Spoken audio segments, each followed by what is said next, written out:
150 milijonov vreden Magnin objekt, ki bo v prvi fazi zaposlil 404 delavce, raste kot goba po dežju.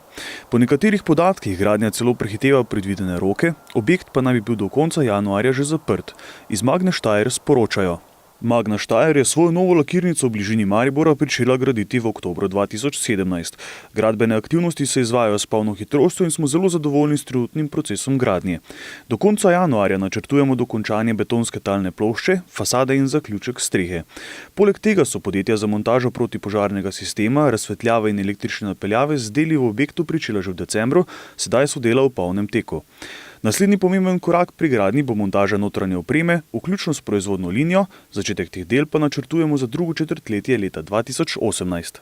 Na Magni pri iskanju zaposlenih sodelujejo z Zavodom za zaposlovanje, praktično že od samega začetka. Območna služba Maribor za podjetje Magno sodeluje že od junija lanskega leta, se pravi, ko so dejansko prišli v naše okolje prve informacije o možnosti postavitve podjetja. Seveda bolj intenzivna so ta sodelovanja potem, ko je bilo dokončno jasno, da prihajajo in da se bo začela gradnja lakirnice, torej v Hočah. Sodelujemo na mesečnem nivoju, se pravi, enkrat na mesec pogledamo, kakšna je situacija, in tako kot ste rekli, smo sodelovali oktobra z dogovorom oziroma informiranjem o tem, da želijo predstavniki Magne kadrovanje tudi strani brezposelnih oseb. Tako smo dogovorili, da za potrebe Magne poiščemo kandidate in smo dogovorili, mi rečemo temu, informativno srečanje, ki je bilo izvedeno v naših prostorih v kariernem središču. Po začetnih zaposlenih, ki se že izobražujejo v graški Magni, kmalu sledi nov val zaposlovanja. Številno bodo iskali še več zaposlenih kot na začetku. Sedaj drugi val, ki se napoveduje, je pa torej nekako predviden za april-maj.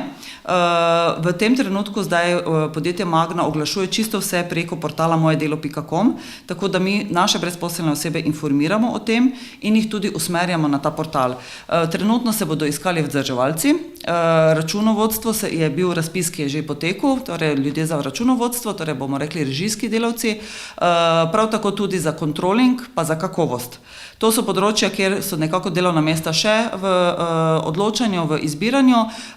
Vse ostalo bo pa še naknadno objavljeno. Se pravi, to je en delček tega, kar je v tem prvem trenutku nujno za zagon dejavnosti, ki bi ne bila predvidena oktober, november, konec torej letošnjega leta, ampak glede na to, da zelo spremljamo, tudi se gradnja zelo pospešuje oziroma celo neverjetno prehiteva roke, kolikor smo slišali, zna biti, da bo tudi morda postavitev kaj prej, kot je bilo načrtovano. Število zaposlenih pa ni edini ugodni vpliv za mesto Maribor, ki prihaja za vse številčnejšim zaposlovanjem. Naša javna podjetja bo imela več dela, recimo Nigrad, Snaga, Mariborski vodovod, potem druga podjetja, ki so na teritoriju mesta, Elektro Maribor in tako naprej. Tako da sama pozicija tovarne v neki občini, če je to majhna občina sama po sebi, ne pomeni, da je to pridobitev samo za to manjšo občino, ampak je to pridobitev za celotno regijo. Jeseni je predviden zagon testne proizvodnje, prihodnjo pomlad pa Magna načrtuje tudi zagon redne proizvodnje. Na občini Hoče - Slivnica že pridobivajo soglasja in sklepajo dogovore za odkup zemljišč za naslednjo, drugo fazo projekta.